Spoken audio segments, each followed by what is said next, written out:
Hello, everybody. I did say that I was going to do this like a month ago, over a month ago. I am way late. I am sorry. Life just kind of hit us really hard here. Um, Doing a lot of planning and hoping and discussion and a lot of stuff, a lot of personal stuff that I really don't want to get into just yet. But Um, I did say that I was going to talk about Dragon Ball Evolution. Being 10 years since that movie flopped, and I do kind of want to reminisce a little bit, I guess, and just talk about how things have changed and how they've stayed the same, really. Because in some ways they have. Um, No, the interesting thing is a lot of people seem to think back in the day that there was some sort of how do I say this massive um, well, you know what, I'm getting ahead of myself. Let me just go back. Back in the old days, we had that whole Dragon Ball protest channel, and it was basically just to well, I don't want to say protest the idea of it. Because a lot of people seem to think too that it was a bunch of just angry fanboys who had this fixed idea of what a Dragon Ball movie had to be, and so they wanted to force their opinion on everyone else, and it's funny because that's actually almost the opposite of what it was. Um, with the whole protest channel thing, I talked to almost everybody who was like a main member of that, contributor to that. And funnily enough, the opinions on what should or should not be in the Dragon Ball movie were radically different depending on who you talk to. You had some people who were okay with and actually would have preferred them just jumping straight into Dragon Ball Z. You had other people who, didn't want them to try to do a movie that was based on it, but do one that's like set in continuity, but not canon. Kind of like the other Dragon Ball Z animated films. You had people who were against the idea of doing a live action movie altogether and wanted it to be like Pixar style animated or animated in the style of Avatar The Last Airbender or what have you. Oh, pardon me. And I mean, there were just these really broad opinions, okay? And I also I can't help but notice that a lot of people seem to think that I was actually one of the original members of that. Um, Truth be told, most of my crusading against that movie prior to like just before it came out was on the Yahoo message board. God, God, I feel so old saying that. The Yahoo message boards for the movie. No joke. And we would actually, sit there and talk about it back and forth with all these different people on there, and it was something. YouTube, I kind of like though, just because, I could sit there for hours and type something out, but YouTube, I was starting to see had like a bigger audience, like, convincing a few people of your stance on something in a random message board on Yahoo isn't going to reach nearly as many people. And so I started looking into it on YouTube and I found that. And it's like, hey, can I do a video for this? And they said, sure. Um, a lot of people seem to think that I was like a founding member of that group. I really wasn't. I did come on a little bit late. I was on there before it came out, and I did get heavily involved once I was involved. But I was late to that party. I mean that was oh gosh, I can't even remember everyone who was completely involved. There's one person that we're just gonna pretend never was involved, and I think most of you know who I'm talking about. But gosh, who all was involved? There was XAM. I'm not sure when he came on. I don't know if he came on. I think he came on like shortly before I did. But I know that one of the original members was Jinx 5150. He was a cool dude. He was. Um, and like he was the one who really kind of trusted me, to become one of the admins there, uh, which was the first time I'd ever been trusted with something that was that big. I mean, when you compare it to like stuff on YouTube, especially nowadays, and maybe it's importance in the grand scheme of things. It's not that big, but back then, it kind of was, and just the responsibility of that, and it's a channel with multiple people's videos and everything, and an archive. Yeah, that to me, was quite the responsibility and quite the honor. So that was awesome. But I can't help but sit here and remember, reading the coverage about this movie. And at first, I was actually perfectly willing to give it a chance. You know, um, I was like, well, let's see what they do. Maybe it'll be good. Maybe it'll be good. Maybe it'll be enjoyable. I didn't know. I was not someone who was inherently against the idea of a Dragon Ball movie. I did think that it was a uh, little weird that they were kind of skipping right to Piccolo, but like I feel like Piccolo needs a little bit more setup before you bring him in, which is why I've said that if you ever did do a Dragon Ball movie, you could probably jump to the 22nd Budokai, where Tien comes in, but you need that to kind of tease and set up Piccolo and let that have an impact and to kind of show, you know, like, hey, this is how strong these dudes are here. Look what they're capable of. Look at this. And then this guy comes in who can just wreck every single one of them without effort. That kind of thing. That was the setup I felt. Excuse me again. Sorry, I'm recording this late at night. That Piccolo needed. Oh, gosh, I just have so little time to do videos anymore. But, yeah, I thought that was the setup Piccolo needed. But, I was like, we'll see what they do. We'll see. The cast was mostly people I had never heard of, so I really couldn't say whether or not I thought they were going to be good or bad. Only for me to later find out that, oh yes, I had heard of them, and wow, I should have been a bit concerned. But, I mean, like, Chow Yun Fat was involved, and that was enough for me to think, okay, maybe. Because, I liked some of what he was in at the time, and just figured, why not? And then the first trailer came out.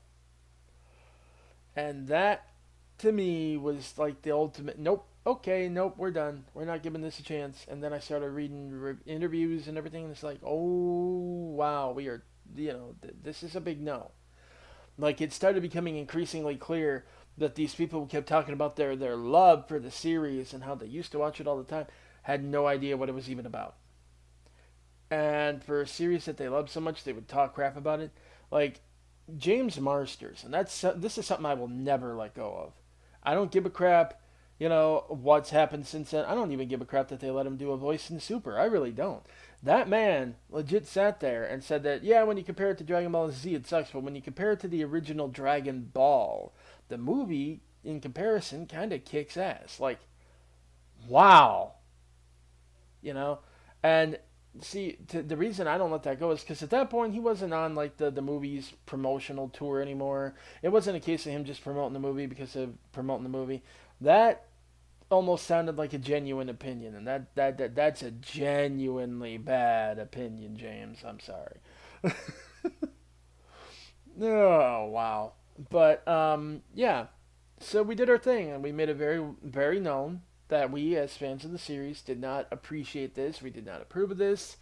Um, we weren't just going to give them carte blanche to do whatever the heck they wanted to do with the franchise. And we wanted to see it treated with respect because that was a big thing at the time. Like, adaptations, it took so long, even for book adaptations, to start getting treated with respect. And comic book movies, at the time were still not really being treated with respect. I mean, this was in 2009. Okay, well, 2008, 2009. Um,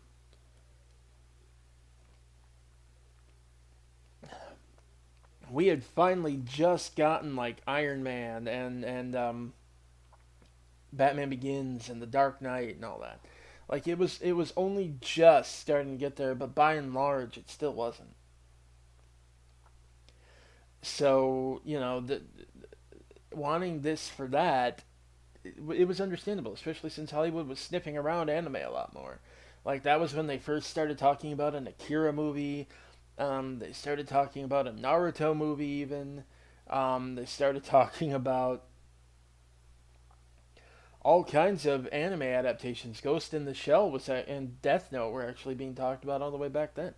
Um, but yeah, the we said no, just flat out no, and we actually got mentioned in some press coverage for the movie, and not by name, mind you, not by name, but the whole there's a fan movement on the internet that's this and that, and they actually asked which one was it? I think it was Jamie Chung about it, and she was like convinced that we were gonna go see it anyway, and when we'd see it, we'd love it, and it was like that really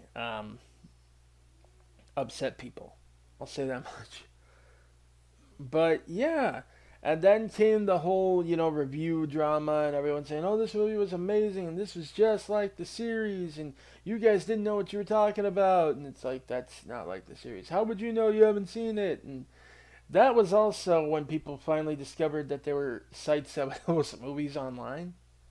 Um, yeah, like I mean, it's not like discovered, but it's like, hey, we could actually see this without giving the movie money, and some people did do that, and um, other people did go see it. Some of them had like a free ticket. Other people were nice enough, finally, to actually like go see it and write down a detailed description of it, like a play by play, and that was like so appreciated too because that way nobody had to do anything that was like unethical. Nobody had to, you know, potentially go support the thing. That was very helpful. And kudos to whoever did that. And the irony of that too is I think that it was actually done by someone who liked the movie just because they were trying to, they were so enthusiastic about it they wanted to write down in detail everything that had happened. And the irony of that too is that they liked the movie, but everything in their description was just so not Dragon Ball. But yeah, and then finally it did hit DVD and digital, and people saw it, and it's like yeah, the descriptions did not lie. And of course, clips hit the internet because people back then used to try to upload stuff to YouTube. I mean, this was a day and age, okay, where people would like on their personal YouTube channel. YouTube was still like just getting out of its Wild West phase, and everything that was reported had to be manually reported. So you had people who would still like upload whole movies, episodes of TV shows, even porn on their personal YouTube accounts just to get people, to give them like 5 stars and subscribe and everything. Um, yeah, the star system. We were back then, but it was weird at that time. That just Wild West, anything goes. But people were uploading Dragon Ball Evolution clips, and that made things so amusing to work with. And then that also started the whole Fox crusade. 20th Century Fox was going around flagging even stuff that was like memes or fair use, blatant fair use, edits, everything. Anything that presented the movie in a negative light got flagged, and stuff that didn't, got left alone, which was like, wow, that's not fishy at all. Um,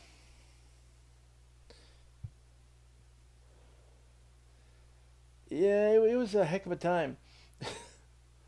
But I mean, since then, what has changed? Well, uh, that movie turned out to be sort of a blessing in disguise, in that it flopped, so people left the series alone for a while. But it actually aggravated Akira Toriyama so much, both in that it was so bad, and then as it turned out, he himself Toriyama himself had tried to give them advice, tried to help them make that as much like Dragon Ball as possible, and they ignored him because they thought they knew better than he did about his own series. Which was enough to aggravate him to want to make Battle of Gods, which is what got him into writing Dragon Ball again, which reignited his love for the characters in the series, and thus we have this current, quasi renaissance, I guess you'd say, of Dragon Ball content. Um, it really indirectly wound up giving the series a shot in the arm, but that was it did hurt it for in the short term.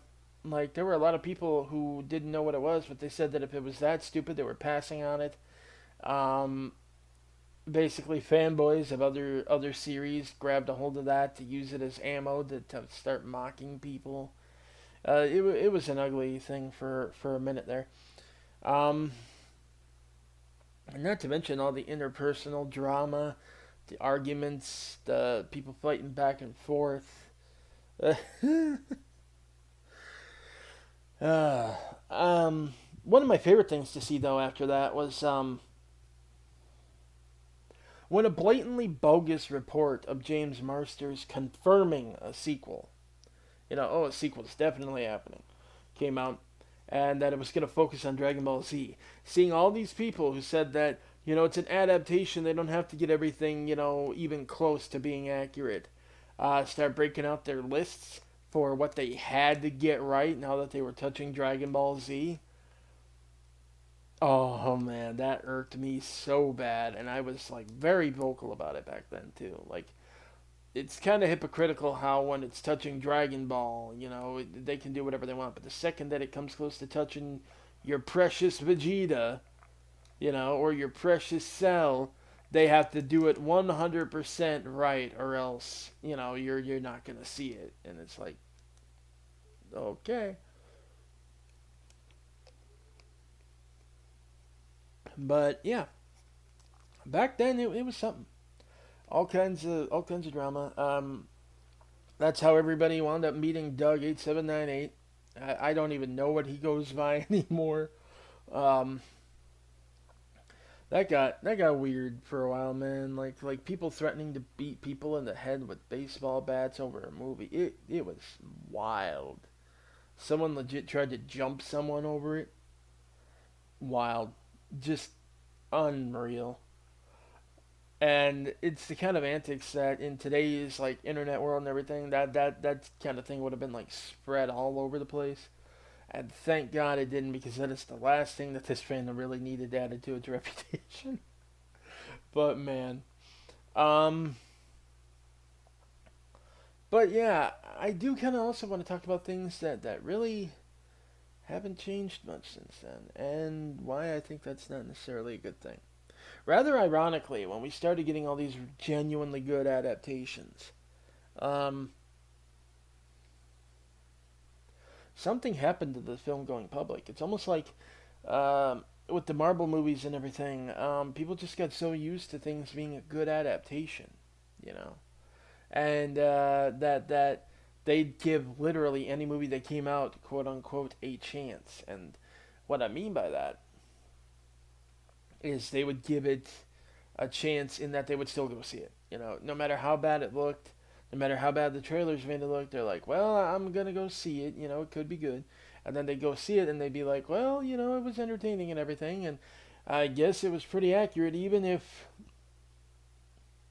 radical changes would happen, even if they would get things super wrong. You'd have movies that were incredibly awful adaptations of their source material that would still make, buku bucks, really. Like, lots of money. And sometimes even get sequels greenlit. And don't know why, but it happened. And it's just one of those things, too, where it's like, ironically, in this age of good adaptations, I think that a Dragon Ball Evolution had come out in this day and age, um, you would have a lot more people defending it. You would have a lot more people defending it from the adaptation angle. You would have a lot more people defending, it from an artistic angle. Um, You'd have a lot more people arguing, I don't care about the original, this entertained me. And I genuinely do think that instead of the $57 million worldwide uh, thing that it did, less than $10 million domestic, I genuinely would not be surprised to see that have broken 3 to 500 million. I really wouldn't have. Just off the name alone, and just off the fact that well, we got to give it a chance. You can't judge based on this, that, and this.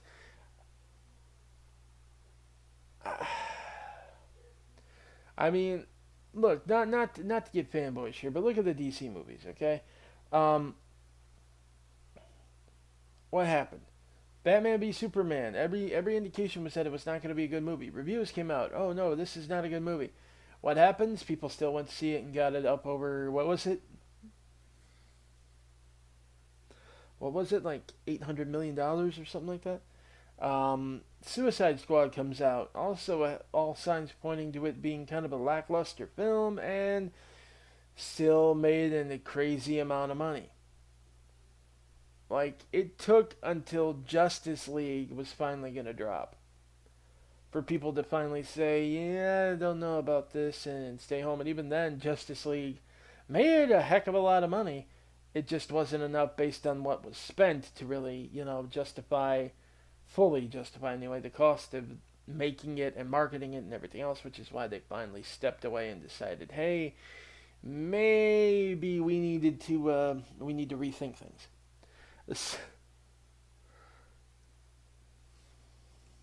So yeah, it's something.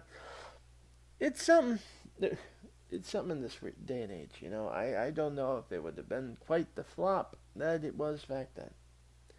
And given the budget was probably nowhere near as high as these things are, that would have been more than enough to justify sequels, even if they went straight to like video and digital distribution, which would have been all kinds of misery for everyone involved.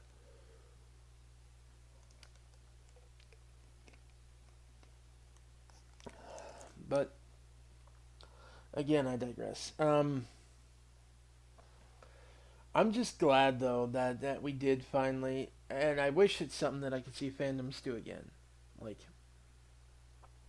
I will see them take stands like this on some of the pettiest stuff, and beef swarm based on some of the pettiest stuff. But this was something that actually brought, even back then, though not as bad as now, maybe. Back then, the fandom was still pretty splintered.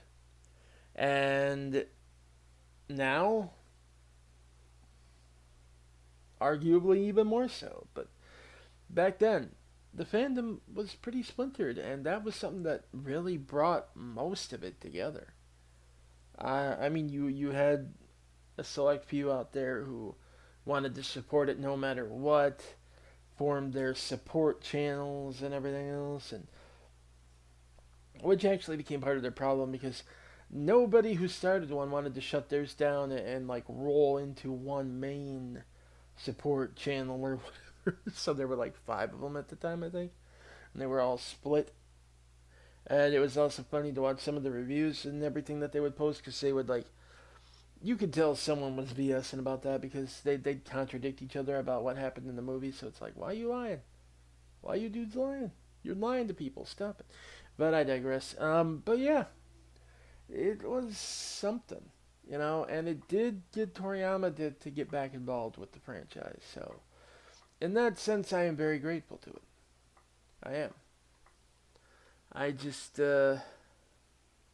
never want to see it again. I don't even really want to see the riff of it anymore. Um, a lot of people are like, "Oh, it was a Team 4-star," but that's a whole other topic for another day, by the way. But like, no, I can't, I can't. It physically hurts me to even think about that movie. Like the only thing I have that I keep around is the game based on that movie, which I play on a PSP emulator. Um, because my PSP disappeared a long time ago. But I do that just because I like to look at that and just, it's like the perfect reflection of how half-assed everything surrounding that movie was, Like, Like the difficulty spikes. The I'll say this though. I will say this for the game. The story in the game is actually more fleshed out and has things explained better than it does in the movie. I'm not joking. I wish I was kidding. I'm not. And that doesn't even have any cutscenes or anything like that. It's like dialogue boxes with character pictures. Some of them like really low res character pictures, you know. And like even what happened with the Uzaru scene, and little Geeko there like coming back from that, is fleshed out and explained more and makes more sense than what we saw on the screen. It actually aided the story. And I know some people said, "Oh, the novel was better too," and it's like, yeah, well, I mean, the book's gonna flesh some stuff out a little bit more. But the problem with that is that while it does flesh it out a little bit more, holy crap, did they get even more egregious with the liberties they took? like, uh, like for example, the creatures that they fought in the volcano, according to the book, was supposed to be the Namekians, or as they called it, the Nemeks. Yep, or at least as Ogiko pronounced it, the Nemeks. But yeah, or Nameks, obviously. But that was, oh god, they actually used the old dub term. But yeah, the Namekians. That was supposed to be them. A lot of people don't know that. Book actually kind of revealed that. Some of the toys revealed some stuff too. But it's like literally everything out there seemed to do a better job of explaining what was supposed to be in this movie than the movie. It was crazy, crazy. Uh, but at any rate, um, yeah, that's sort of my reminiscing about the movie. I'm sorry it wasn't quite so in depth as some people might have liked. I just kind of wanted to think back on it for a little bit and just kind of remember some good times, some wild times, some sad times, and kind of reflect on the fact that it was nice, for a time being kind of a united fandom. It was sad watching it splinter after that, and it's sadder now seeing it split over some of the most petty stuff can split the fandom. People beef over like some of the dumbest stuff in this fandom anymore, and uh, I don't know. I just I'm not saying I want another Dragon Ball Evolution by any means, no, but I do just kind of miss the days when we all used to be kind of united and just loved the show and would talk about it. But those days have long since gone. Um, and, the last thing I do kind of want to add though as an addendum is I do find it weird how we now live in an age where we have more access to materials, original interviews. We have people who can officially confirm certain things that used to float around out there are fake and everything else. Um, we have an unprecedented access to the mind of Akira Toriyama that we did not have back then. Like, like Kenzenshu didn't even exist back then. It was like Dizex, I think, and like another site that wound up merging into Kenzenshu. But like, man, things were split back then. And it was interesting, but like they didn't exist in quite the capacity that they exist in today. Translation and translated materials that they had were not as extensive as today. And part of the reason that we have what we have today is that Viz would actually, or Jump, or I should say Jump rather, and other magazines and everything would like kind of brush out some of their old Toriyama stuff and republish it or publish it online, and then they had access to it. And it's like, oh hey, here we go, archive it. So, but we live in an era where we have like unprecedented access to all this, and yet somehow some of the exact same BS, common trait, whatever, common accepted truths from back then when we didn't have it, are still pervasive and commonly held to this day. It's wild. And like the hoops people have jumped through in order to try to keep their preconceived notions and everything alive. Like, nowadays we have people who try to say that there's multiple canons. There's like four canons. There's the manga canon. Then there's the anime canon, the Japanese anime canon. Then there's the Kai canon, which has Kai and Super in it. And then there's the English dub canon. Yes, I've actually seen people give the dub its own canon just so that all the dub alterations and mistakes can be canon. uh, I mean, canon doesn't work that way, and I'm not going to get into that right now, though, because that is something I kind of want to address in the future again. But yeah, just what a time to be alive, man. It was crazy. Part of me wonders, what would happen if we ever get everybody who used to be involved in that channel back again to do like a video. But I mean, half of them aren't even on YouTube anymore, or if they are, I've really fallen out of touch with them. And people have moved on with their lives. I'm not sure how many of them are going to be willing to sit down for like an hour or so and talk about a channel we created dedicated to making a movie bomb. But it would be fun if someone ever organized that. I might actually take part in that. But for now, that's it. That's just all I really wanted to say. I hope you guys kind of enjoyed this little walk down memory lane here. And I will catch you guys later. See ya.